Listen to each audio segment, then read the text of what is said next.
और देश भर में 24,506 तक पहुंचा कोरोना पॉजिटिव।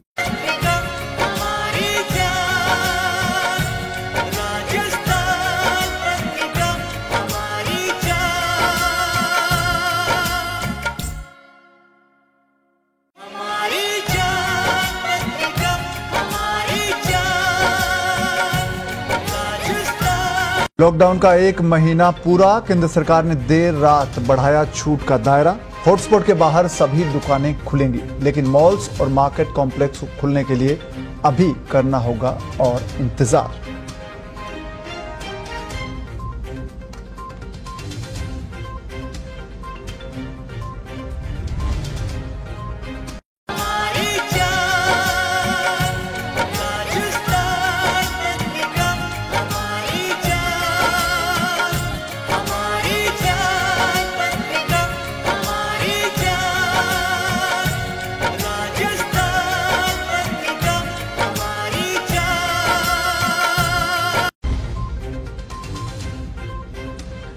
राजस्थान के सबसे बड़े एसएमएस अस्पताल की ओपीडी व्यवस्था में हुआ बड़ा बदलाव। 7 प्रमुख विभागों की ओपीडी शहर के कावंटिया, सेठी कॉलोनी और बनी पार्क सैटेलाइट अस्पताल में हुई शिफ्ट।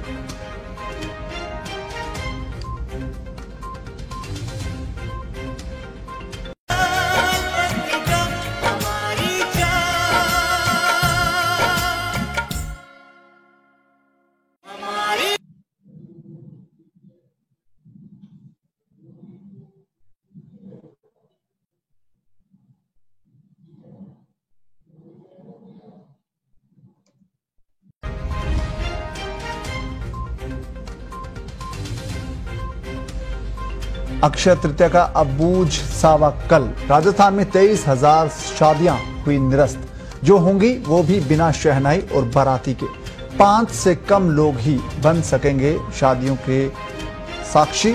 मास्क या आपके प्रति यहां वो लोग जुड़ते हैं, आपके सवालों का जवाब देते हैं, जिनके ऊपर जिम्मा है इस सारी व्यवस्थाओं को मजबूत करने का, या फिर आपके प्रति उनकी जवाबदेही है। वो आपके प्रति जिम्मेदार हैं और वो आकर के आपके सवालों का जवाब देते हैं।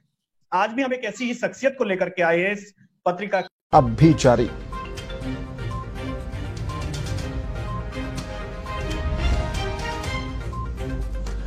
और दक्षिणी हवा से बदला मौसम का मिजाज। 28 अप्रैल तक मौसम के मिजाज में बदलाव के संकेत। आज 13 जिलों में अंधड़ और बरसात की चेतावनी। धीरूभाई अंबानी हॉस्पिटल मुंबई के सीईओ और एग्जीक्यूटिव डायरेक्टर हैं और पेशे से डॉक्टर हैं। डॉक्टर साहब, आपका बहुत बहुत स्वागत है। नमस्कार डॉक्टर साहब, पहली बात मैं यही चाहूंगा कि आप एक बार अपनी बात रखें इस मुद्दे पर कि आखिर इस समय हॉस्पिटल मैनेजमेंट के लिए कितना बड़ा चैलेंज है कोरोना के साथ लड़ना, और अपने डॉक्टर रूप में शपथ ले ली है। आज राष्ट्रपति भवन में राष्ट्रपति रामनाथ कोविंद ने उन्हें पद और गोपनीयता की शपथ दिलाई है। इस मौके पर प्रधानमंत्री नरेंद्र मोदी समेत कैबिनेट के अन्य मंत्री भी मौजूद रहे और ये पद अब जून 2019 से खाली था, जिस पर अब कोठारी की नियुक्ति हुई है और कर रहे हैं इससे कोप अप करने के लिए। तो अभी हमने देखा है पिछले 1-1.5 महीने में कि भारत में कम से कम अराउंड 25,000 केसेस हो गए हैं, और खासकर महाराष्ट्र जो है वो अभी करंटली वहां पर 6,000 के आसपास केसेस महाराष्ट्र में है, और उसमें मुंबई में करीब 4,000 के करीब केसेस है। तो मुंबई जो है वहां पर काफी केसेस आ रहे हैं, और इन केसेस को मैनेज करना जो है हॉस्पिटल मैनेजमेंट की तरफ से एक बहुत ही बड़ा चैलेंज है, क्योंकि पेशेंट्स को हमको मैनेज करना है जो कोविड के हैं, नॉन कोविड पेशेंट्स को भी हमको मैनेज करना है और उनको सेफ रखना है कि उनको कोई इन्फेक्शन ना हो जाए कोविड पेशेंट से। और साथ में जो स्टाफ है, फॉर एग्जांपल हमारे यहाँ कम से कम 3,000 लोग काम करते हैं, तो हमको ये भी इंश्योर करना है कि स्टाफ जो है वो सेफ रहे। तो ये सब तीनों चीजों को साथ में लेके हमको चलना पड़ रहा है, जो मैं कहूंगा कि ये once in a life time kind of challenge है। ये एक as good as a war है, और जहां पर एनिमी जो है वो इनविजिबल है, क्योंकि ये जो वायरस है ये बहुत ही कंटेजियस है, बहुत जल्दी एक से दूसरे को स्प्रेड होता है। तो हमको ये मेंटेन करके चलना पड़ रहा है कि भाई हर एक पेशेंट जो है वो पोटेंशियल इन्फेक्शियस केस हो सकता है। बट हमको एट द सेम टाइम उनको अच्छे से ट्रीट करना है, उनको स्टिग्मेटाइज नहीं करना है, क्योंकि काफी जगह ऐसे हो रहा है कि भाई कोविड पॉजिटिव है तो उनको दूर रखो। ये हम नहीं कर सकते, क्योंकि ये हम तो हॉस्पिटल है, हमको इंश्योर करना है कि हर एक पेशेंट जो यहाँ पर आता है उसको अच्छे से ट्रीटमेंट हम दे सकें, जिससे वो क्विकली रिकवर होके जा सके। तो इस अभियान में जो है गवर्नमेंट के साथ, बॉम्बे म्युनिसिपल कॉर्पोरेशन के साथ और पब्लिक और प्राइवेट हॉस्पिटल, हम सारे एक दूसरे के साथ शोल्डर टू शोल्डर मिलके हम इसको कोशिश कर रहे हैं। और ये जो एक अभियान है, ये जो एक युद्ध है, जिसमें हम सबको साथ में करना पड़ेगा। और ये तो शॉर्ट टर्म नहीं है, ये हमको, ये वायरस तो हमारे साथ रहेगा और हमको इसको साथ में मिलके लड़ना है। इसके साथ में मिलकर लड़ना, पहला सवाल यहीं से शुरुआत जो हो रही है कि इस वायरस को क्या एक आप अनुमान लगा करके चल रहे हैं कि हमारे साथ, क्योंकि डब्ल्यूएचओ ने भी कहा है कि हमें एक आदत डाल लेनी चाहिए, एक लंबे समय तक ये वायरस हमारे साथ रहेगा, तो आप क्या मान के चल रहे हैं कि ये वायरस कब तक हमारे साथ रह सकता है? देखिए, इवन डब्ल्यूएचओ के जो एस्टिमेट्स हैं और हमारे जो आईसीएमआर और जो इंडिया के जो एक्सपर्ट्स हैं, वो सब कह रहे हैं कि भाई ये जो वायरस है ये कम से कम फ्यू मंथ से लेके ईयर तक भी हमारे साथ रह सकता है। तो हमको जो है इसके साथ रहना पड़ेगा और इसके अगेंस्ट जितना हम इससे दूर रह सकें उसकी कोशिश हमको रखनी पड़ेगी। बट कम से कम मेरे हिसाब से ये फ्यू मंथ्स टू 1 ईयर तक तो ये वायरस हमारे साथ रहेगा ही रहेगा।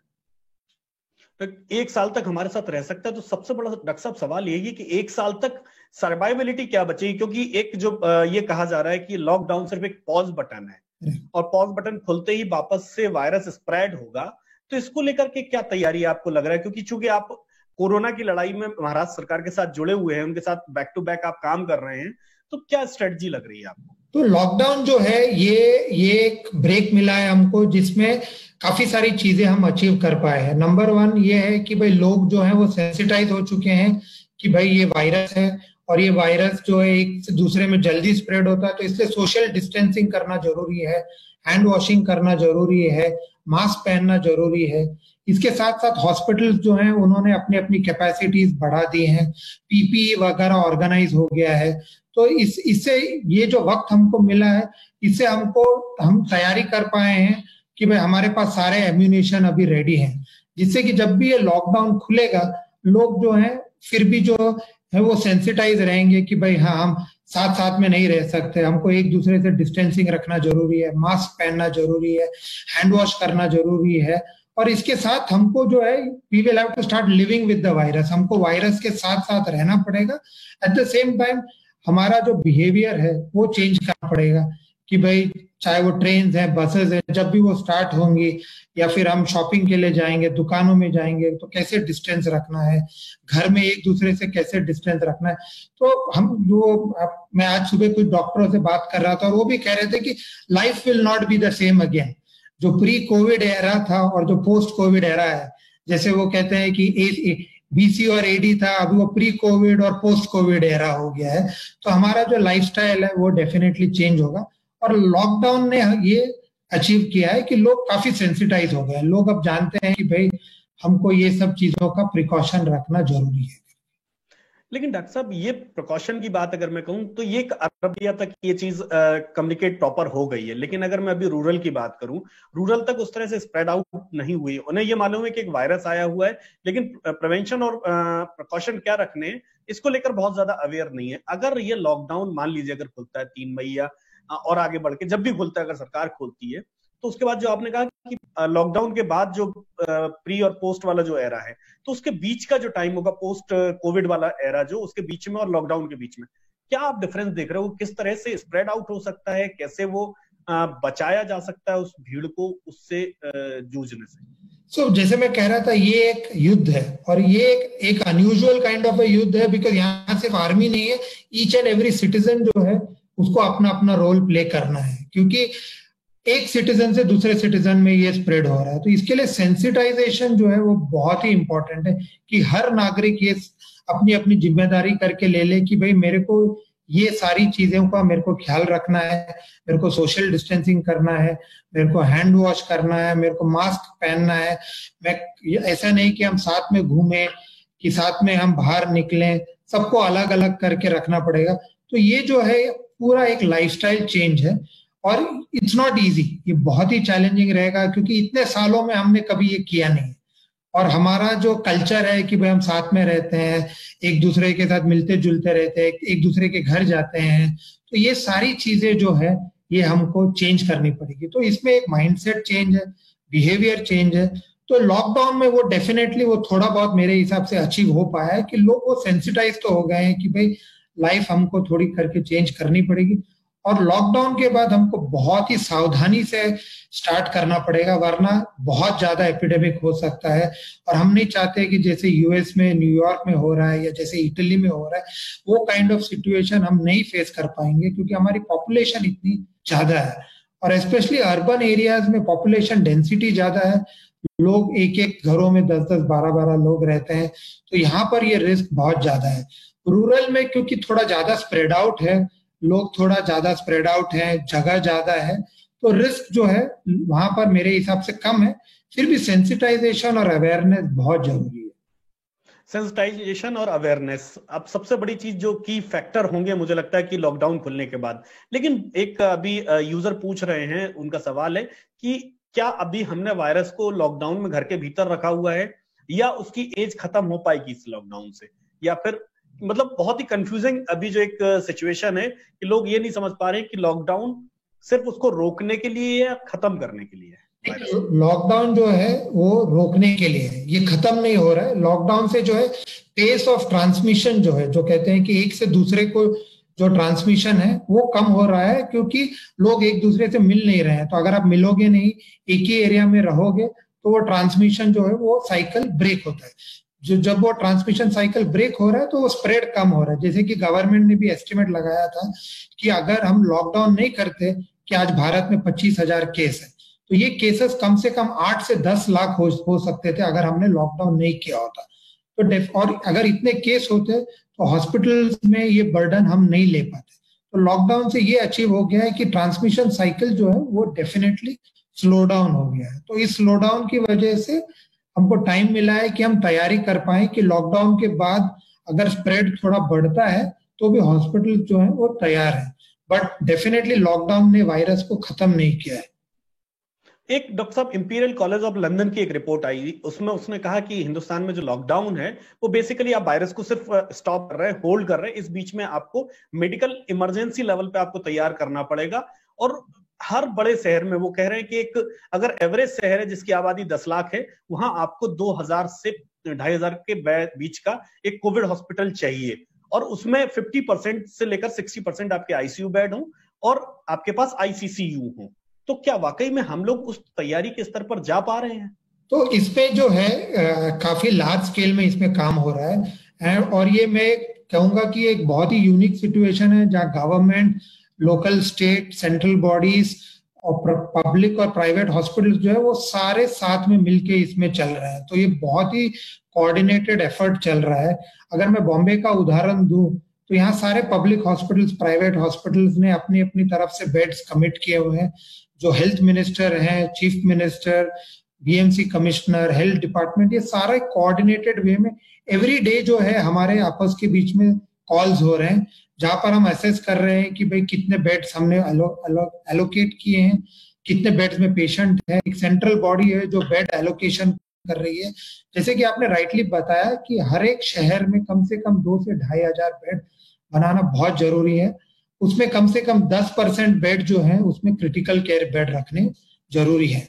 एंड 50 to 60% बेड ऐसे होने चाहिए जहां पर ऑक्सीजन की सप्लाई रहना जरूरी है, क्योंकि ये कंडीशन ऐसा है कि ऑक्सीजन पेशेंट को बचा सकता है। तो मोर देन वेंटिलेशन, ऑक्सीजन की रिक्वायरमेंट जो है बहुत इंपॉर्टेंट है, क्योंकि अर्ली स्टेज में अगर पेशेंट को ऑक्सीजन मिल जाए तो रिकवरी रेट काफी अच्छा रहता है। अगर पेशेंट वेंटिलेटर पे चला जाए तो कम से कम 50 to 60% चांस ऑफ डेथ है।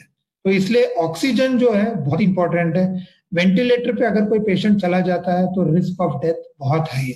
तो पहले जो एक थॉट प्रोसेस था कि वेंटिलेटर्स, वो अब थॉट प्रोसेस चेंज हो रहा है कि भाई ऑक्सीजन जो है वो बहुत ज्यादा इंपॉर्टेंट है, क्रिटिकल केयर इंपॉर्टेंट है, वेंटिलेटर इंपॉर्टेंट है, but risk of death in patient on ventilator 50 to 60% है।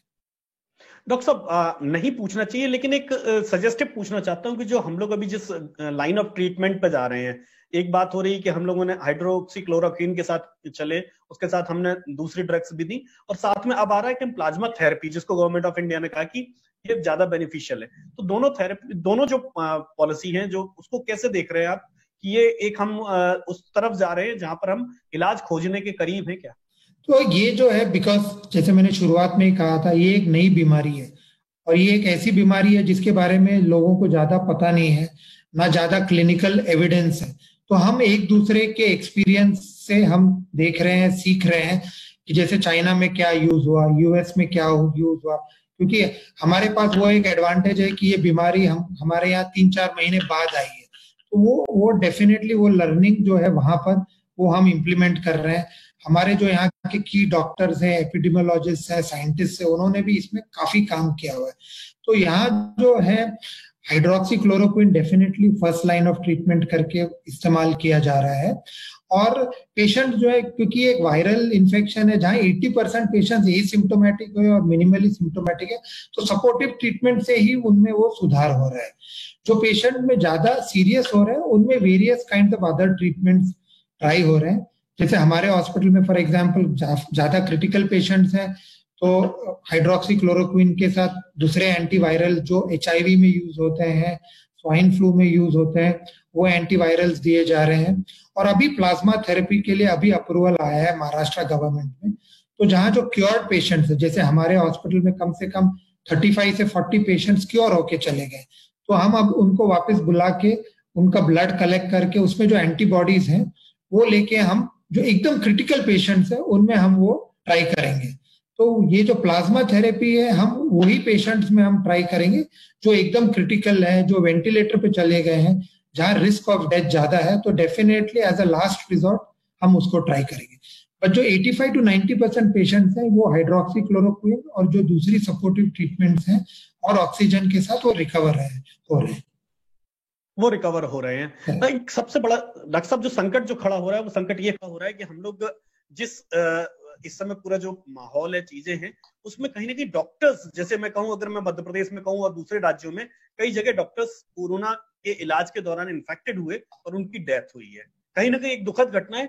इसको लेकर के हॉस्पिटल मैनेजमेंट, चूंकि आप उसको देख रहे हैं, आप अपने यहाँ भी कर रहे हैं, तो ऐसी क्या सीखें आपको मिली है जो आप लोगों के साथ शेयर करना चाहोगे कि हमें मेजरली इन चीजों पर ज्यादा फोकस करना चाहिए जिससे हमारे डॉक्टर्स लाइन ऑफ ट्रीटमेंट के दौरान सेव रहे पूरी तरह से?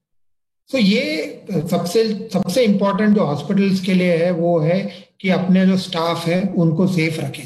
बिकॉज डॉक्टर्स और नर्सेज अगर सेफ नहीं रहेंगे, अगर वो इन्फेक्ट हो जाएंगे, वो अगर क्वारंटाइन में चले जाएंगे, तो पेशेंट्स को ट्रीट करने के लिए कोई बचेगा नहीं, ना सिर्फ कोविड के लिए बट नॉन कोविड के लिए भी। तो बहुत ही इंपॉर्टेंट है हॉस्पिटल मैनेजमेंट के लिए कि भाई आप कैसे इनको सेफ रख सके।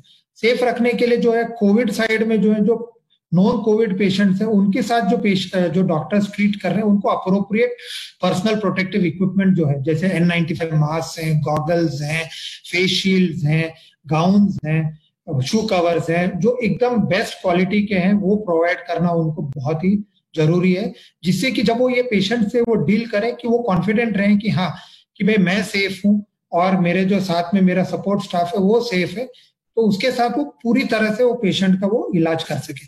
इसके साथ साथ जो नॉन कोविड पेशेंट्स हैं, क्योंकि अभी जो है हमारे लिए हॉस्पिटल में और सोसाइटी में भी ये संकट है कि बहुत सारे एसिम्प्टोमेटिक पेशेंट्स हैं जो पता ही नहीं, उनको भी नहीं पता कि वो उनको कोविड है, ना डॉक्टर्स जो उनको ट्रीट कर रहे हैं उनको पता है कि कोविड है। तो उनके लिए जो भी है, उनके लिए भी प्रोटेक्शन इंपॉर्टेंट है। तो हमेशा मास्क पहने, ना सिर्फ डॉक्टर मास्क पहने बट बल्कि पेशेंट्स और पेशेंट के रिलेटिव। फॉर एग्जांपल हमारे हॉस्पिटल में हमने कंपलसरी किया है कि चाहे पेशेंट हो, पेशेंट का रिलेटिव हो, जब भी वो हॉस्पिटल एंटर कर रहे हैं मास्क पहनना कंपलसरी है। डॉक्टर्स भी मास्क पहनते हैं। सो हर डॉक्टर पेशेंट को ऐसे ट्रीट करे कि ये पोटेंशियल कोविड हो सकता है। अभी स्टार्टिंग में जो डॉक्टर्स इन्फेक्ट हुए हैं वो ऐसे इन्फेक्ट हुए हैं क्योंकि उन्होंने रूटीन कफ कोल्ड फीवर के पेशेंट को उन्होंने ट्रीट किया थिंकिंग कि ये नॉन कोविड है और उनसे वो कोविड उन्होंने कॉन्ट्रैक्ट किया। तो इंपॉर्टेंट चीज ये है कि आप अप्रोप्रिएट प्रोटेक्शन लें। जब आप पेशेंट को एग्जामिन कर रहे हैं तो भी आप मास्क पहने, हैंड वॉश करें बिटवीन पेशेंट्स, आपका जो रूम्स है वो डिसइंफेक्ट करके रखें, जिससे कि रिस्क ऑफ ट्रांसमिशन जो है वो नहीं हो। इसके बावजूद जो है अगर कोई हेल्थ केयर वर्कर, चाहे वो डॉक्टर हो या नर्स हो, वो इन्फेक्ट हो जाता है, तो इट इज वेरी इंपॉर्टेंट कि उनके जो कॉन्टैक्ट्स हैं उनको हम अर्ली स्टेज में क्वारंटाइन करें। ये जो ट्रीटमेंट, जो पेशेंट्स इन्फेक्ट हुए, जो डॉक्टर्स इन्फेक्ट हुए, जो नर्सेज इन्फेक्ट हुए, उनको हम इमीडिएटली ट्रीटमेंट स्टार्ट करें। बिकॉज ये जो युद्ध है, ये जो बैटल है, इसमें despite our best efforts, few doctors, few nurses, few health care workers are going to get infected. But important ये है कि हम चाहते हैं कि उनको अर्ली स्टेज में हम ट्रीटमेंट करें, उनको हम क्योर कर सके, जिनसे वो वापस आ सके, जो मोरल बूस्टिंग हो उनके लिए भी और बाकी स्टाफ के लिए भी। क्योंकि डॉक्टर्स और नर्सेस को सेफ रखना बहुत ही इंपॉर्टेंट है, क्योंकि वैसे भी हमारे कंट्री में there is shortage of doctors and nurses and we can not afford to lose to this condition. बिल्कुल सही बात है कि हम किसी भी एक भी डॉक्टर को खोना हमारे लिए कहीं ना कहीं व्यक्तिगत तौर पर और देश के लिए भी इस समय के माहौल में बहुत बड़ी क्षति होगी। एक डॉक्टर साहब, जो सबसे बड़ी एक दिक्कत आ रही है कि जो हॉस्पिटल्स के साथ, कई हॉस्पिटल्स का, जब हम आईएमए से बात कर रहे थे तो आईएमए का कहना यह था कि गाइडलाइन जो है वो बहुत ही कंफ्लिक्ट कर रही है कई जगह पर। एक जगह ये कहा जा रहा है प्राइवेट हॉस्पिटल्स को कि आप नॉन कोविड पेशेंट ना लें, आपको अगर सिम्टोमेटिक लग रहे हैं तो वो पेशेंट आप तब तक ना लें जब तक कंफर्म ना हो जाए। तो अब क्या हो रहा है कि जिनको जरूरत है वाकई में हॉस्पिटल की, वो भले ही कोविड नहीं है, वो दूसरी बीमारियों से पीड़ित है, लेकिन उनको हॉस्पिटल से नहीं ले रहे। दूसरी तरफ गवर्नमेंट कह रही है कि नहीं, आप उनको सबको भर्ती करना पड़ेगा। तो आईएमए का यही कहना था कि हम लोग इसी उलझन में हैं कि हमें किस तरफ जाना चाहिए। तो इसको लेकर क्या होना चाहिए, क्योंकि हॉस्पिटल के साथ सबसे बड़ी स्थिति यही है कि कोविड पेशेंट भी और नॉन कोविड भी उनके पास वेटिंग में है, तो कैसे वो एंटर कराए उनको। तो ये बहुत ही चैलेंजिंग सिचुएशन है। जैसे आपने बहुत सही बताया कि हर हॉस्पिटल, हर क्लिनिक में ये सबसे बड़ा चैलेंज है कि कोविड और नॉन कोविड को कैसे डिफरेंशिएट करें, जिससे मिक्सिंग भी ना हो और हेल्थ केयर वर्कर्स भी जो है वो सेफ रहें और नॉन कोविड पेशेंट जो है वो सफर ना करें। क्योंकि जैसे आपने सही बताया कि बहुत सारे नॉन कोविड पेशेंट सफर कर रहे हैं, चाहे वो हार्ट अटैक वाले पेशेंट्स हो, न्यूरो के पेशेंट्स हो, ऑर्थो के पेशेंट्स हो, क्योंकि हर पेशेंट, हर हॉस्पिटल जो है वो सावधानी बरतना चाहता है कि भाई ऐसा नहीं हो कि इनमें कोविड निकले करके।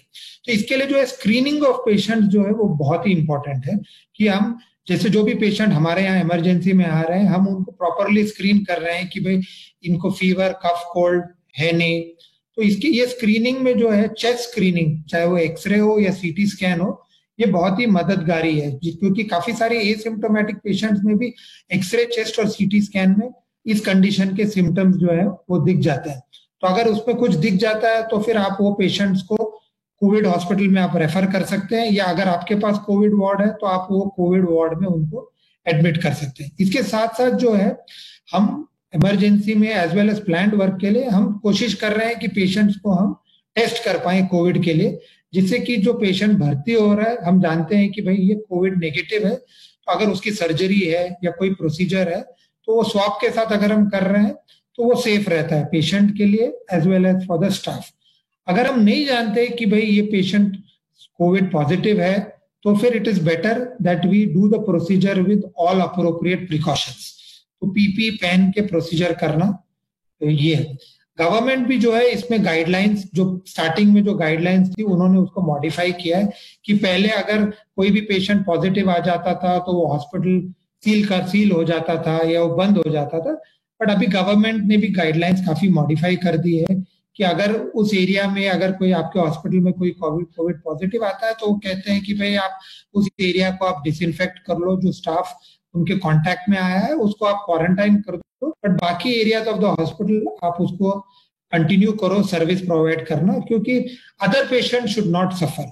तो ये जो है अप्रोप्रिएटली गवर्नमेंट और लोकल अथॉरिटीज जो है इन्होंने भी बहुत क्विकली गाइडलाइंस मॉडिफाई कर दी है, क्योंकि ये सिचुएशन ऐसा है कि वायरस कहीं जाने नहीं वाला है। तो have to, as we said, learn to live with the virus, learn to manage the virus, learn to fight the virus।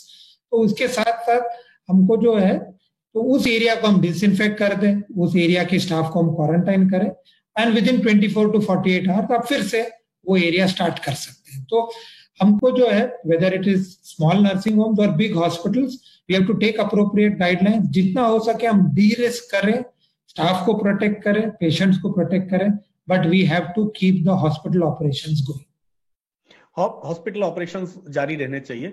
लेकिन डॉक्टर साहब, एक सबसे बड़ी जो चीज और देखने में आ रही है, डॉक्टर्स जो कोविड में ड्यूटी दे रहे हैं या उसके साथ काम कर रहे हैं, चाहे वो नर्सिंग स्टाफ हो और डॉक्टर्स हो, सपोर्ट स्टाफ भी, वो कहीं ना कहीं मेंटल प्रेशर से जूझ रहा है। उसको कहीं ना कहीं एक जो इंटरनल प्रेशर है मन के भीतर, वो अपने घर नहीं जा पा रहा है। भाई अगर वो 14 डेज की शिफ्ट में है, फिर वो 14 डेज के लिए क्वारंटाइन हो रहा है। तो ऐसे माहौल में उनको कैसे बूस्टअप रखा जाए, उनकी एनर्जी को चैनलाइज रखा जाए और उनको उस प्रेशर से बाहर निकाला जाए कि नहीं, आप ठीक हैं और कोई इतना बड़ा इशू नहीं है। तो इसमें like I was telling you, the main योद्धा जो है, वो जो कोविड यूनिट में जो काम कर रहे हैं, वो सबसे बड़े योद्धा है। They are the true heroes, because वो तैयार हैं वहां जाके पॉजिटिव पेशेंट्स के साथ उनको बेस्ट ट्रीटमेंट देने की, विदाउट बीइंग अफ्रेड ऑफ कि भाई उनके जान को भी खतरा हो सकता है, उनको भी रिस्क है कि भाई वो डिजीज कॉन्ट्रैक्ट कर सके। तो ये बहुत ही इंपॉर्टेंट है कि इनका आप मोरल जो है वो हाई रखें। फर्स्ट एंड फॉरमोस्ट ये खुद ही सेल्फ मोटिवेटेड है, क्योंकि वो वॉलंटियर कर रहे हैं वहां जाने के लिए। ये बहुत ही बड़ी बात है, and full credit to them and hats off to them and we salute them कि ये ट्रू वॉरियर्स है जो वहां जा रहे हैं। अब इनको जो है keep their moral boost and very high, इनसे बात करना कंटिन्यूस। एज हॉस्पिटल मैनेजमेंट मैं खुद पर्सनली इन सभी लोगों से ऑन अ डेली बेसिस में बात करता हूँ कि जो वहां पर काम कर रहे हैं, जिनसे इनका मोरल जो है वो हाई रहे, कि हॉस्पिटल मैनेजमेंट जो है बिल्कुल इनके साथ है। वो जानते हैं कि भाई कोई भी अगर खुदा ना खास्ता अगर इनको कुछ भी अगर रिस्क हो, तो we are there to back them up, to take care of them and their families in the event की कुछ नेगेटिव हो। इसके अलावा we try and make sure कि we give them the best living conditions, the best and the most nutritious diet, high protein diet, vitamin, वो सब हम दे रहे हैं। इनको बिटवीन 6 to 8 आवर्स का ही हम शिफ्ट करते हैं, जिससे कि इनके ऊपर ज्यादा लोड ना हो। इनको हम हॉस्पिटल में एक अलग एरिया में वी आर कीपिंग देम। हमारे जो साइकेट्रिस्ट एंड साइकोलॉजिस्ट हैं वो इनसे बात करते हैं, जिनसे कि इनका मोरल हाई रहे और इनमें पॉजिटिविटी रहे। सो ये एक मल्टी प्रोंग्ड अप्रोच है, जहाँ hospital management, our psychologist and all the team members together are working with them. बिल्कुल सही बात है कि इनके साथ जितनी ताकत से खड़े होंगे उतनी ताकत से ये कोरोना के खिलाफ खड़े होंगे। डॉक्टर साहब, कोरोना ने मेडिकल फर्टिलिटी को कितनी बड़ी चुनौती दी है कि पूरी मेडिकल फर्टिलिटी के सामने एक बड़ा संकट खड़ा हो गया। एक है, दूसरी तरफ पूरी मेडिकल फर्टिलिटी खड़ी हुई है। तो ये तो एक ऐसी चुनौती है जो किसी ने अपनी लाइफ टाइम में नहीं देखी है। तो समथिंग सिमिलर कहते हैं 1919 में जो स्पेनिश फ्लू हुआ था, वो लेवल का, जहां पर एक ग्लोबल एपिडेमिक हो गया है। हमारे पास पहले H1N1 रहा है, या सार्स रहा है, या निपा रहा है, या इबोला रहा है, बट ये लार्ज स्केल में किसी ने ये फेस किया नहीं है। तो मेडिकल कम्युनिटी के लिए भी ये बहुत ही बड़ी चुनौती है, क्योंकि हमने इस लार्ज लेवल पे किसी को कोई एपिडेमिक नहीं देखा है, चाहे वो टीबी हो, चाहे वो H1N1 स्वाइन फ्लू हो। तो मेडिकल फ्रेटर्निटी के लिए भी ये बहुत ही बड़ा चैलेंज है, and all of us are learning, क्योंकि किसी ने भी इसके इसकी प्रिपेयर्डनेस या ट्रेनिंग किसी के पास नहीं थी। तो हम भी जो है, हमने बहुत ही अच्छा काम हमारे जो मिनिस्टर्स और सेंट्रल गवर्नमेंट लेवल पे और स्टेट गवर्नमेंट लेवल पे हुआ है कि बहुत जल्दी हमने लॉकडाउन डिक्लेयर किया, जिससे कि हमको थोड़ा वक्त मिल गया प्रिपेयर करने के लिए। तो ये लॉकडाउन में चाहे वो मेडिकल फ्रेटर्निटी हो, चाहे वो कॉमन पब्लिक हो, उनको ये अवेयरनेस और सेंसिटाइजेशन आ गया है, क्योंकि काफी लोगों को ये तक नहीं पता था कि पीपी क्या होता है, उसको कैसे यूज करें, कैसे उसको पहने, कैसे उसको निकालें, N95 मास्क कैसे रहते हैं, ये सारी चीजें यूज कैसे करते हैं, पेशेंट्स को जो पोटेंशियल सस्पेक्ट या पॉजिटिव है उनके साथ हम कैसे उनको ट्रीट कर सकें। तो ये सारी चीजें जो है मेडिकल फ्रेटर्निटी को वो सेंसिटाइजेशन और अवेयरनेस हो गया है इस लॉकडाउन के दौरान। तो ये बहुत ही बड़ा चैलेंज है, बट इस पर बहुत सारी सीखें हम सबको मिली हैं, जिससे कि जब ये लॉकडाउन खुलेगा और जब hospital start getting back to full service, we are fully prepared कि भाई हम कैसे हम डी रिस्क कर सकें, कैसे हम पेशेंट्स को बेस्ट केयर प्रोवाइड कर सकें और साथ में प्रिकॉशंस भी ले सकें। वो जो बैलेंस कैसे रखना है, वो हम काफी कुछ हम सीख रहे हैं ड्यूरिंग दिस पीरियड। डॉक्टर साहब, वही चीज जानना चाह रहे थे कि ऐसी कौन सी बड़ी चीजें जो सीख में आई, जो कहीं ना कहीं हम लोग जिसके लिए मेंटली कभी प्रिपेयर ही नहीं रहे या हमें कभी जरूरत नहीं लगी, लेकिन अब जब वापस से हम रिबूट होंगे पूरी तरह, तो हम सबसे पहले उन पर फोकस करेंगे कि नहीं, हमारे हॉस्पिटल में या हमारे मेडिकल सिस्टम में ये चीज होना सबसे ज्यादा जरूरी है। तो बहुत सारी चीजें जो है, चाहे वो हॉस्पिटल डिजाइन से हम ले पाए कि बहुत सारे हॉस्पिटल एक सिंगल बिल्डिंग में है, एक ही एंट्रेंस है, तो अब कोविड और नॉन कोविड को अगर आपको सेग्रीगेट करना है तो बहुत ही इंपॉर्टेंट है कि अलग अलग एंट्रेंसेस हो, पेशेंट जो सस्पेक्ट या पॉजिटिव पेशेंट्स हो उनके लिए एक अलग रास्ता हो जिससे कि कोई मिक्सिंग ऑफ ट्रैफिक ना हो। तो अब जो नए हॉस्पिटल्स बनेंगे तो एक बहुत बड़ी सीख है कि भाई अलग अलग एंट्रेंसेस होने चाहिए जिसमें इन्फेक्टिव और नॉन इन्फेक्टिव लोगों को आप मिक्स ना करें। आपकी जो एयर कंडीशनिंग सिस्टम्स है वो सेपरेट होनी चाहिए जिससे कि मिक्सिंग ना हो। तो एग्जिस्टिंग हॉस्पिटल्स को भी आगे चल के काफी सारे मॉडिफिकेशंस करने पड़ेंगे, क्योंकि जैसे ये कोरोना वायरस आया है वैसे और भी कोई वायरसेस आ सकते हैं आगे चल के। तो ये मिक्सिंग जो है अवॉइड करने के लिए अलग एयर कंडीशनिंग सिस्टम्स हो, अलग नेगेटिव प्रेशर रूम्स हो जिससे कि वो जो एयर है वहां से बाहर ना निकले और मिक्सिंग ना हो पाए। इसके साथ साथ जो बिहेवियरल चेंजेस हैं, जैसे पेशेंट, पहले तो ऐसा होता था कि एक पेशेंट के साथ 4-4 रिलेटिव आ रहे हैं, डॉक्टर से मिलना चाहते हैं, तो पूरा बिहेवियर चेंज करना पड़ेगा, क्योंकि अब हम वो स्टेज पे आ गए हैं कि पेशेंट और उसके साथ ज्यादा से ज्यादा एक ही रिलेटिव, और वो रिलेटिव भी हम ऐसे कह रहे हैं कि भाई एक बार आप आ गए हॉस्पिटल में, अगर आप पेशेंट के साथ हो फिर आप बाहर नहीं निकल सकते। और जो विजिटिंग में, जैसे पहले विजिटिंग आवर्स में भीड़ लग जाती थी कि एक पेशेंट को विजिट करने के लिए 10-10, 12-12 लोग आ जाते थे, वो सब अब बदल जाएगा। तो कोई विजिटिंग आवर्स जो है या तो होंगे नहीं या फिर एक ही विजिटर अलाउ होगा इवन ड्यूरिंग विजिटिंग आवर्स, तो जिससे कि लोगों का इंटरेक्शन जो है, लोग जो अंदर आते हैं हॉस्पिटल में, अब जो क्राउडिंग है वो टोटली बंद करना पड़ेगा। तो बिहेवियर चेंज जो है बहुत ही इंपॉर्टेंट है। Mask I think are going to become part of life for a long time. तो मास्क के साथ हमको रहना पड़ेगा बहुत बहुत लंबा। जैसे कि कुछ अलग कंट्रीज हैं, जैसे जापान है, ताइवान है, जहां पर mask have been part of life, hand washing have been part of life.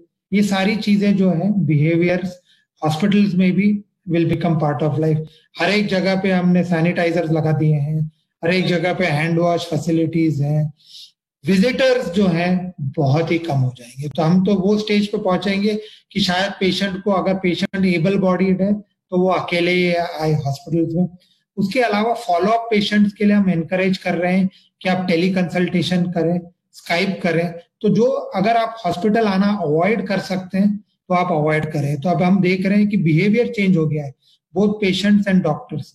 तो patients are also very comfortable. वो भी अब सीख रहे हैं कि भाई फोन पे और स्काइप पे बहुत सारे ओपिनियंस हो सकते हैं, जिसके लिए पहले वो हॉस्पिटल आते थे, वो सारी चीजें जो है वो फोन पे या वीडियो कॉन्फ्रेंस या स्काइप के थ्रू हो सकती है। तो वो भी एक नई लर्निंग है, नया बिहेवियरल चेंज आ गया। डॉक्टर्स भी जो वो सोचते थे कि नहीं स्काइप के थ्रू नहीं हो सकता, वो अब वेरी कंफर्टेबल हो गए हैं। वो खुद कहते हैं कि नहीं, पोस्ट ऑप जो पेशेंट जो है, फॉलो अप पेशेंट जो है, उनको हम स्काइप के थ्रू ट्रीटमेंट कर सकते हैं, फोन के थ्रू हो सकता है, व्हाट्सएप के थ्रू हो सकता है। तो काफी सारे बिहेवियरल चेंजेस भी आ रहे हैं। बिहेवियरल चेंज आ रहे हैं। डॉक्टर साहब, एक सबसे बड़ी चीज जो आपने कही ना कि स्काइप के थ्रू या टेलीमेडिसिन वाला जो आपने एक ऑप्शन बताया, मुझे लगता है कि ओपीडी अब जो बड़े हॉस्पिटल्स हों चाहे छोटे, वो इस तरफ बढ़ेंगे। लेकिन एक जो पेशेंट के साथ सबसे बड़ी दिक्कत है कि वो जब तक डॉक्टर की शकल खुद न जाके फिजिकली देख ले, उसको एक भरोसा नहीं आता है। तो उसके लिए क्या, मतलब जो एक साइकोलॉजिकल एक इफेक्ट रहता है डॉक्टर का, उसके लिए कैसे उसको वो करेंगे कन्विंस? तो इसमें जो है हमको एक थोड़ा सा बैलेंस रखना पड़ेगा, क्योंकि जो न्यू पेशेंट्स हैं वो डेफिनेटली चाहेंगे कि डॉक्टर एक बार उनको मिले, उनको देखे। कुछ सारी कंडीशंस ऐसे रहती हैं जिनमें एग्जामिनेशन करना बहुत जरूरी है, चाहे वो ऑर्थोपेडिक केसेस हो, सर्जरी के केसेस हो, कैंसर के केसेस हो, जहाँ फिजिकल एग्जामिनेशन जो है बहुत ही जरूरी है। बट जो फॉलो अप पेशेंट्स हैं, जैसे कि कैंसर का पेशेंट है, या कीमोथेरेपी का, ओरल कीमोथेरेपी का पेशेंट है, या डायबिटीज का पेशेंट है जिसको सिर्फ उसका दवाई का डोज एडजस्ट करना है, जिसके लिए पहले वो आता था यहाँ पर, डॉक्टर को आके रिपोर्ट दिखाता था और डॉक्टर वो देख के दवाई एडजस्ट करता था। वो सारी कंडीशंस जो है वो इजीली अब स्काइप के थ्रू हो रही हैं, क्योंकि वो डॉक्टर को अपनी रिपोर्ट ईमेल कर देता है, डॉक्टर उनसे स्काइप पे बात कर लेता है, एक फेस टू फेस इंटरेक्शन हो जाता है, चाहे वो वर्चुअल हो, फिजिकल ना हो, बट एक फेस टू फेस इंटरेक्शन हो रहा है, उससे भी काफी सेटिस्फेक्शन हो रहा है। तो मेरे हिसाब से कम 20% इंटरेक्शन जो है वो डेफिनेटली कम हो जाएगा। स्पेशली जो फॉलोअप पेशेंट्स हैं, जो मेडिकल पेशेंट्स हैं, डायबिटीज वाले पेशेंट्स हैं, एंडोक्राइन पेशेंट्स हैं, पीडियाट्रिक पेशेंट्स हैं, जिससे कि जो रिस्क है, अब पेशेंट्स भी जो है उनको उनका भी माइंडसेट चेंज हो रहा है, क्योंकि वो भी अब हॉस्पिटल आने के लिए वो थोड़ा रिलक्टेंट हो रहे हैं। वो सोच रहे हैं कि भाई अगर स्काइप के थ्रू हो जाए, फोन के थ्रू हो जाए, क्योंकि ये कोरोना के फियर के वजह से वो भी थोड़ा सा रिलक्टेंट है। तो ये एक बहुत ही अच्छा वाया मीडिया है जहां पर they are able to do that.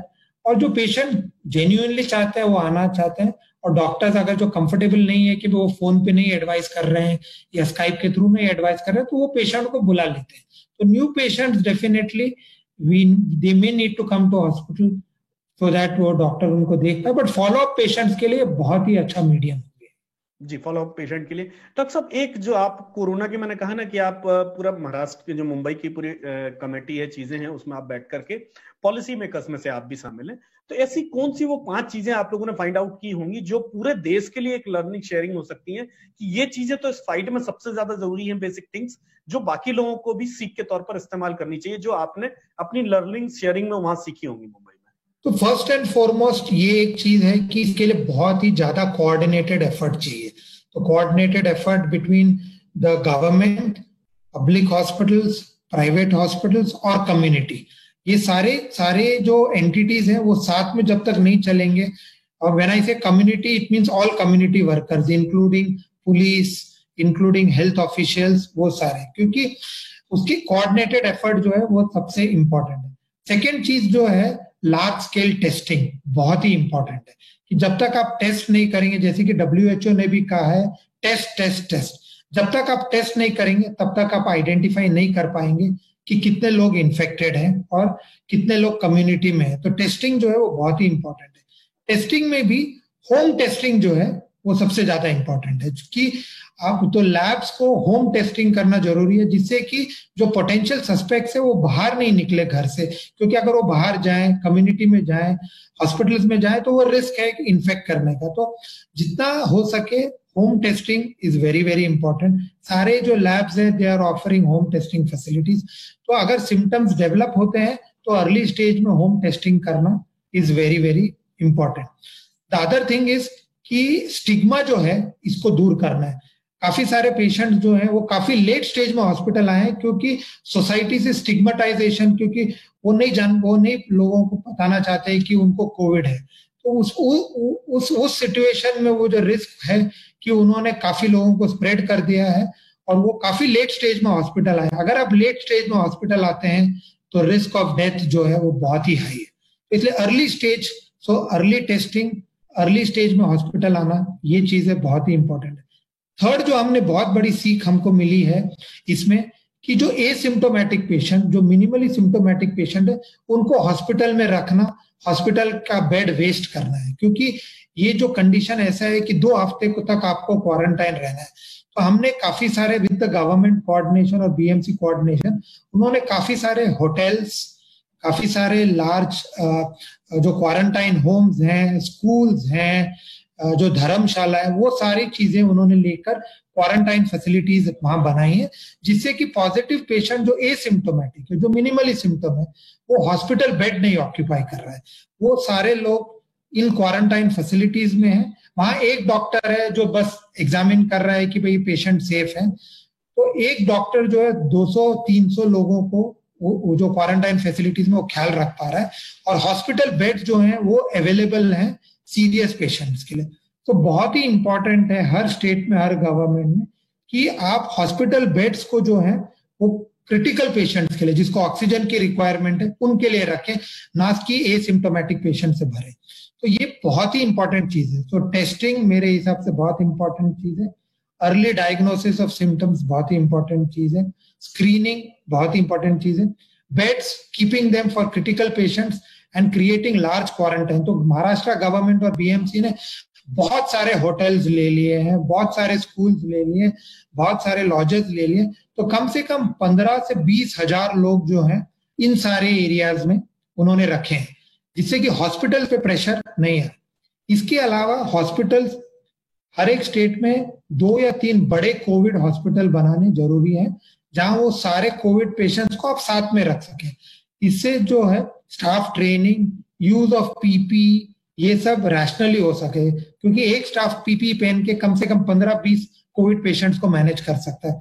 अगर आप एक पेशेंट के लिए वो पीपी यूज वेस्ट करें एक हॉस्पिटल में रख के, वो वेस्ट है। तो लार्ज कोविड हॉस्पिटल बनाए जिससे में ये सारे स्टाफ जो ट्रेंड है और पीपी भी रैशनली यूज कर सके, तो वो भी बहुत इंपॉर्टेंट है। स्टिग्मेटाइजेशन जो है ये हमको हटाना है कि आपको अगर कोविड है तो कोई बात नहीं, ये तो एक साधारण फ्लू की तरह है। तो ऐसा नहीं है कि कोविड का जो स्टिग्मेटाइजेशन है कि लोग बिल्कुल भाग रहे हैं और एकदम से स्टिग्मेटाइजेशन, वो दूर रखना है जिससे कि पेशेंट प्रोएक्टिवली सामने आ सके। और एक इंपॉर्टेंट चीज है कंटेनमेंट जोन्स करना। अगर एक एरिया में अगर आउटब्रेक हुआ है और 30-40 लोगों को कोविड हुआ है तो उस एरिया को कंटेन करें, जो लोकल हेल्थ अथॉरिटीज और बीएमसी और पुलिस ने किया हुआ है, जिससे कि ये जो कंडीशन है वहीं पर रहे और दूसरे एरियाज में नहीं स्प्रेड हो। तो वो भी एक बहुत ही इंपॉर्टेंट चीज है। अदर इंपॉर्टेंट थिंग है कि हेल्थ केयर वर्कर्स को कैसे प्रोटेक्ट करें, क्योंकि बिगेस्ट चैलेंज जो आ रहा है कि हेल्थ केयर वर्कर्स पॉजिटिव हो रहे हैं, उसके वजह से हॉस्पिटल्स बंद हो रहे हैं, वो हम नहीं अलाउ कर सकते क्योंकि हॉस्पिटल्स बेड्स की वैसे ही स्कैरसिटी है।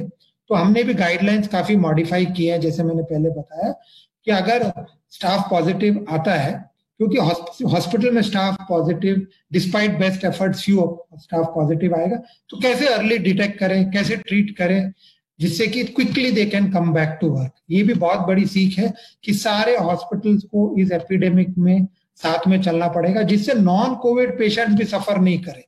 क्योंकि अगर हॉस्पिटल्स बंद हो तो नॉन कोविड पेशेंट कहाँ जाएंगे, क्योंकि हार्ट अटैक्स जो है, फ्रैक्चर जो है, ब्रेन ट्यूमर जो है, कैंसर सर्जरीज, ये भी तो साथ में हमको करना है। तो ये भी बहुत ही इंपॉर्टेंट है। तो ये बहुत ही कोऑर्डिनेटेड एफर्ट है जहां सब लोगों को शोल्डर टू शोल्डर साथ में रह के करना। बिल्कुल साथ में रह के करना, ये बहुत अच्छी बात आपने कही। एक आपने जो बड़ी बात कही कि स्क्रीनिंग, होम स्क्रीनिंग जरूरी है कि हम उनकी टेस्टिंग घर से करें। अब दिक्कत सबसे बड़ी है कि टेस्टिंग के लिए अवेलेबल जो किट अभी जो बाजार में दी गई उसको भी आईसीएमआर ने वापस ले लिया। 2 दिन के लिए रोक लगा दी थी कि उसके जो टेस्ट का जो रिजल्ट परसेंटेज है 5 से 6% ही कंफर्म आ रहा है, रेस्ट ऑफ वो कंफ्यूजिंग है। तो फिर इसका मॉड्यूल क्या होना चाहिए टेस्टिंग का, क्योंकि अगर टेस्ट हमारे पास करने के लिए कोई बेहतर ऑप्शन लार्ज स्केल पर नहीं है। तो इस पे टेस्टिंग के 2 टाइप ऑफ टेस्टिंग है। एक तो जो कहते हैं वो जो पीसीआर बेस्ड टेस्टिंग है, जो कि अर्ली स्टेज में पेशेंट को डायग्नोसिस करने के लिए होता है। तो उसमें कम से कम अभी मोर देन 200 लैब्स जो हैं वो रिकॉग्नाइज हो गए हैं। और पहले जो किट्स की जो शॉर्टेज थी वो भी अभी कम हो गई है। तो काफी सारे किट्स अब through the efforts of the government both central and state, अब अवेलेबिलिटी ऑफ किट्स जो है वो काफी सारे हो गए हैं। यहाँ पर लार्ज स्केल टेस्टिंग जो है, अब फॉर जो पीसीआर बेस्ड टेस्टिंग है, जो अर्ली स्टेज में डायग्नोसिस करने के लिए जो टेस्टिंग है, वो अभी काफी लार्ज स्केल में अवेलेबल हो गए हैं। आप जो कह रहे हैं, जो आईसीएमआर में जो एंटीबॉडी बेस्ड टेस्टिंग, जो रैपिड टेस्टिंग है, ये वो वाले टेस्ट है जो एंटीबॉडी, यानी कि अगर आप ऑलरेडी इन्फेक्ट होके अगर आपके बॉडी में एंटीबॉडीज तैयार हो गई हैं, ये वो वाले टेस्ट है। तो वो वाले टेस्ट में अभी कुछ टेक्निकल इश्यूज आ रहे हैं, जिसके वजह से काफी सारे गवर्नमेंट और आईसीएमआर ने भी बोला है कि अब थोड़ा इसको वेट करो। बट जो अर्ली स्टेज वाली जो टेस्टिंग है वो अभी काफी लार्ज स्केल में अब अवेलेबल है और बहुत सारे लैब जो है वो होम कलेक्शन कर भी रहे हैं। तो कम से कम 2 या 3 अगर आप चाहते हैं कि होम टेस्टिंग करें तो वो काफी लार्ज स्केल में वो अवेलेबिलिटी हो गया है। पर जो एंटीबॉडी बेस्ड स्क्रीनिंग है, जो मास स्क्रीनिंग के लिए, उसको अभी भी थोड़ा वक्त लगेगा। एक बार आईसीएमआर से ग्रीन सिग्नल अगर मिल जाता है, जब ये एंटीबॉडी टेस्ट स्टार्ट होगा, इसका एडवांटेज ये है कि अगर आपके बॉडी में ऑलरेडी एंटीबॉडीज बन गए हैं, इसका मतलब है कि शायद आपको साइलेंट एक्सपोजर हो चुका है और आपकी बॉडी ने ऑलरेडी इन्फेक्शन को फाइट कर चुकी है। तो ये एंटीबॉडीज अगर आपके पास ऑलरेडी है तो you may be ready to actually go back to the community and work, और you can even be in a position to donate those for needy patients. ये जो है कम से कम मेरे हिसाब से 3-4 दिन में अगर ये अप्रूवल आ जाता है तो ये लार्ज स्केल स्क्रीनिंग स्टार्ट हो सकता है, जिससे हम ये डिसाइड कर सकते हैं कि लॉकडाउन कब सकता है और कौन कौन लोग जो है वो वापस अपने अपने कामों में जा सकते हैं इन अ वेरी सेफ मैनर। जी, कौन कौन लोग जा सकते हैं, ये मुझे लगता है कि ये बहुत बड़ा एक नया रास्ता होगा हमें आगे बढ़ने के लिए। डॉक्टर साहब, एक कंफ्यूजन, एक सवाल आया यूजर का, वो ये कह रहा है कि N95 मास्क पहनने की बात कही जा रही है, दूसरी तरफ ये भी कहा जा रहा है घर के बने हुए कॉटन के भी आप मास्क पहन सकते हैं। तो दोनों की वायबिलिटी क्या है और N95 मास्क को कितने दिन पहनना चाहिए जो रेडीमेड मास्क है, और घर वाला मास्क कितना काम कर रहा है? जो रिकमेंडेशन है N95 मास्क, बहुत ही क्लियर कट गाइडलाइंस है कि N95 mask is meant for जो लोग डायरेक्टली कोविड पॉजिटिव पेशेंट के साथ डील कर रहे हैं या कोविड हाईली सस्पेक्ट पेशेंट्स के साथ डील कर रहे हैं, उन्हीं के लिए N95 मास्क इज रिकमेंडेड। क्योंकि N95 मास्क जो है it is not a very easy mask to use, क्योंकि जो गाइडलाइंस है उसको फिक्स करने के लिए उसका साइजिंग इज वेरी इंपॉर्टेंट, और उसको बिल्कुल आपको बहुत ही केयरफुली यूज करना है, क्योंकि you can not use that mask for more than 4 to 5 days। उसकी जो वायबिलिटी है N95 मास्क की, it is only for 4 to 5 days। और जो रूटीन के लिए है इट इज रिकमेंडेड, जो बाकी हेल्थ केयर वर्कर्स है जो नॉन कोविड एरियाज में काम कर रहे हैं उनके स्टैंडर्ड सर्जिकल मास्क जो कहते हैं 3 ply मास्क जो है दैट इज गुड इनफ। और जो नॉर्मल कम्युनिटी है उनके लिए क्लॉथ मास्क जो है it is the most sensible thing to do, कि क्लॉथ मास्क आप यूज करें, उसको आप डेली बेसिस पे वॉश कर सकते हैं, ब्लीच के साथ आप उसको यूज कर सकते हैं, और जब तक आप सोशल डिस्टेंसिंग रखें तो cloth mask are very comfortable. N95 सिर्फ हेल्थ केयर वर्कर जो कोविड पॉजिटिव पेशेंट्स के साथ डील कर रहे हैं या जो हाईली सस्पेक्ट कोविड पेशेंट्स के साथ डील कर रहे हैं उन्हीं के लिए रिकमेंडेड है। नॉर्मल पर्सन के लिए आई वुड स्ट्रांगली रिकमेंड कि आप N95 नहीं यूज करें, क्योंकि N95 is a very very scarce resource, बहुत ही प्रेशियस रिसोर्स है, और हेल्थ केयर वर्कर्स के लिए ये रिसोर्स की बहुत जरूरत है। वरना हम ये नहीं चाहते कि जैसे यूएस में और इटली में हो रहा है कि N95 मास्क है नहीं हेल्थ केयर वर्कर्स के लिए, और हेल्थ केयर वर्कर जो है नॉर्मल मास्क और स्कार्फ्स के साथ N95 पेशेंट्स को डील कर रहे हैं। तो we don't want that kind of situation. तो ये जो रिसोर्स है हमको बहुत ही सेंसिबली हमको ये यूज करना है। डॉक्टर साहब, एक सवाल और एक हमारा यूजर पूछ रहे हैं, वो कह रहे हैं कि जिस तरह के पता चला कि चाहे वो जो प्री फॉलोअप में है आपके साथ मरीज, चाहे वो बीपी के हों, शुगर के हों या इस तरह की दूसरी बीमारियों के, हार्ट के, चूंकि कोरोना इस समय है तो उनको किस तरह की आप मतलब एक एडवाइस देते हैं कि किस तरह की सावधानियां रखें जिससे वो कोरोना से एक थोड़ा सा एक अपनी उनकी डिस्टेंस बनी रहे, जो नॉर्मल सबके लिए सलाह है उसके अलावा? सो अभी भी जो डेटा आ रहा है चाहे वो यूएस से है या इटली से है, वो ये कह रहा है कि जो मैक्सिमम कॉम्प्लिकेशंस जो हो रहे हैं वो उन पेशेंट्स में हो रहे हैं जिनको या तो ब्लड प्रेशर है या हाइपरटेंशन है या डायबिटीज है या ओबेसिटी है। So hypertension, diabetes and obesity, ये 3 चीजें जो हैं बहुत ही हाई रिस्क फैक्टर्स हैं for patients with corona to develop complications. तो ये 3 कैटेगरीज ऑफ पेशेंट जो हैं उनको खास सावधानी लेनी है कि आप मास्क जो है बिल्कुल आप ऑल द टाइम पहन के रखें। जब आप मास्क पहनते हैं तो बिल्कुल आप मास्क को जो है वो टच ना करें। आप आपका जो ब्लड प्रेशर है, शुगर है, उसको आप बिल्कुल कंट्रोल में रखें। आपकी जो इम्यूनिटी है you have to try and keep it as high as possible. तो मल्टीविटामिन जो है, विटामिन सी जो है, आप जो ब्रीदिंग एक्सरसाइज वगैरह करते हैं, योगा करते हैं, सो इम्पॉर्टेंट चीज ये है कि आप आपकी इम्यूनिटी बढ़ा के रखें। स्पेशली अगर आप सीनियर सिटीजन है तो मेरा एडवाइस रहेगा कि आप बिल्कुल घर से बाहर ना निकलें। आपका इंटरैक्शन जो है वो आप मिनिमम रखें बाकी फैमिली मेंबर्स के साथ। ऑलवेज, इवन अगर आप घर पे भी हैं तो आप मास्क पहन के रखें कि रिस्क ऑफ इन्फेक्शन जो है आपको मिनिमम रखना पड़ेगा, क्योंकि ये 3 categories are at high risk, especially if you are senior citizens. So you have to minimize your external exposure. जी, कहीं ना कहीं एक बड़ा कहीं ना कहीं जो वक्त है हमारे लिए वो बहुत ही तनाव वाला वक्त है कि इसमें कैसे हम चीजों को मैनेज करें। डॉक्टर साहब, एक जाते जाते मैं एक आखिरी सवाल आपसे जानना चाहता हूँ कि डॉक्टरों और अस्पताल के जो एडमिनिस्ट्रेटिव बॉडीज हैं उनके लिए क्या सीख होगी कि वो कैसे उसको मैनेज करें और इस युद्ध में किस तरह से वो हेल्प करें और किस तरह से वो लड़ें? तो सबसे बड़ी सीख हमारे लिए ये रही है कि we have to all be mentally strong. ये बहुत ही बड़ी सीख है, क्योंकि every day is a challenging environment हमारे लिए।